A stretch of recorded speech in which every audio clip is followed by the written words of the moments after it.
I think it's going to be a period of huge change. I think that we are going through what I'd call a second transition.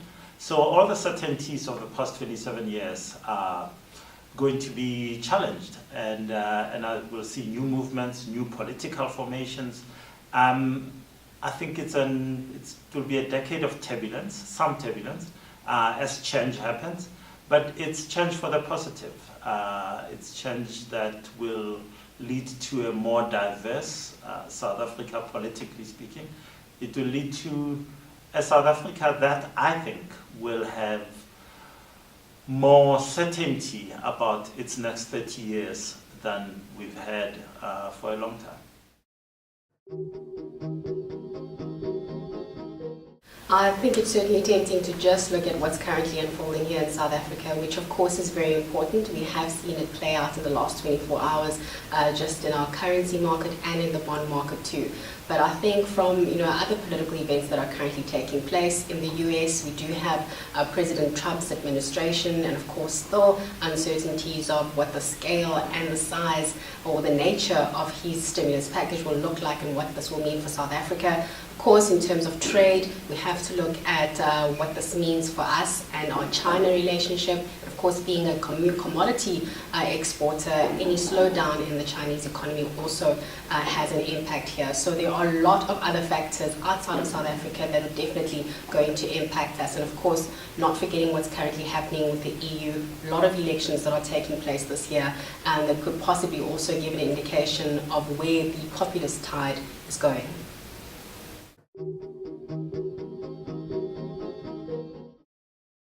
I think the best case scenario is to see the institutions in South Africa strengthening.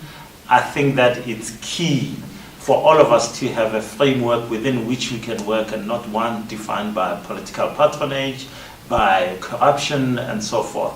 So the best case scenario is to see what we've seen over the past year, where business, government and labor work together, where we see a diversity in the political environment. I think those would begin to build a new South Africa.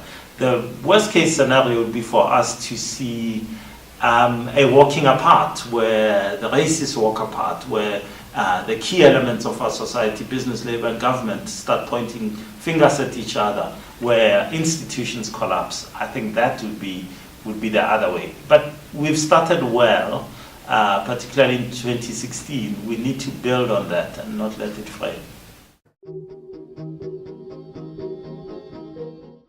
From an investor's perspective, especially if you have a long-term horizon, whether or not you see noise in the industry, it's important to keep a cool head and really stick to your investment strategy. Over the longer period of time, these should iron out, and this should definitely serve you well. However, during these sharp movements, there is still an opportunity for you to capitalize on maybe rand weakness. You could be looking at those rand hedge stocks, and maybe in a time when we are seeing bond yields that are lower, this may also present an opportunity to perhaps go into the listed property space. So it really does depend on what is currently occurring and where you could possibly look at capitalizing on opportunities.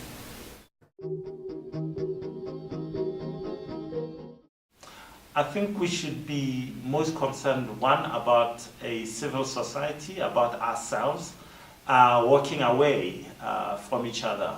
The fact that so many of us use private security, use private schools, lived in walled estates. We're walking away from the other half, and I think we should do more to bridge that gap, to bridge inequality at all levels, to say that we're building an inclusive economy that will take the poorest of the poor and uplift them, along with those of us who have some money and some access to wealth. I think that is the first of the things that we have to deal with. Then we have to fix our institutions. We have to fix our political leadership. We need to implement the plans that we have, the NDP in particular. If we don't do that, then everything that we talk about is a pipe dream.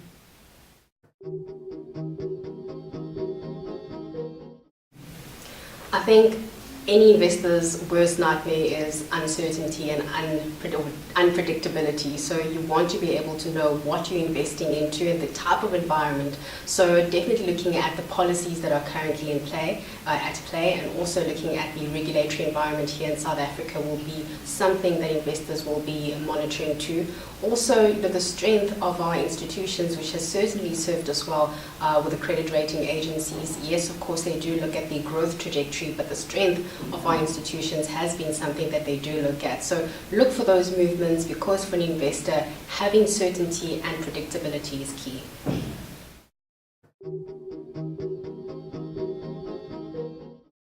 No, I don't think it's doom and gloom for South Africa. I think it will be interesting times, and that's meant in the Chinese case variant. But I think that there's huge opportunity in all this turbulence that we are going through, and I think we'll continue to see. The opportunities are in the fact that young people are on the move. They are questioning authority.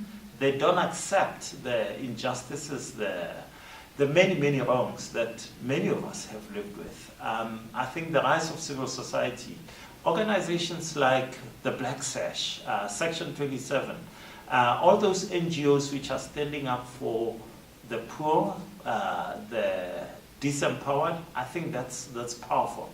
I think that there is a lot of positivity in the fact that business is no longer seeing itself as being a section of society that can just sit there and say, oh, the president says this, and actually beginning to participate in the life of South Africa. I think those are positive.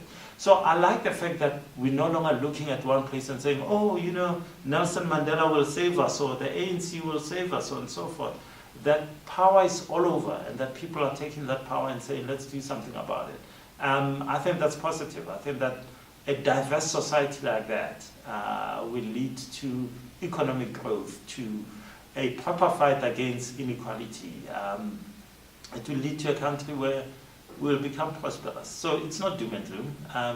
It's a fight, and the good people have to stand up and fight for what is right for South Africa. So it's an age of opportunity. But ages of opportunity don't come with a calm environment. It's because it's a fight, it's to and fro, up and down. And that's what we'll see. But I have a big belief that the good people of the world are coming through.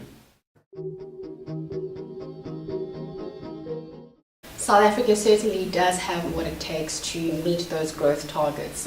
Yes, we would have international headwinds that will probably present challenges to the South African economy. But if we look at the things that we can do, getting our reforms in place, getting businesses, labour and government working together, the national minimum wage, yes, there were some criticisms around that, but again, this was a starting point where we did see, the three stakeholders finally coming together. So certainly, if we see more positive moves, we could overshoot what those growth targets are. But at the end of the day, it's really being able to work towards that and being able to reach them. So certainly, there is scope for us to do better than what we currently are doing now.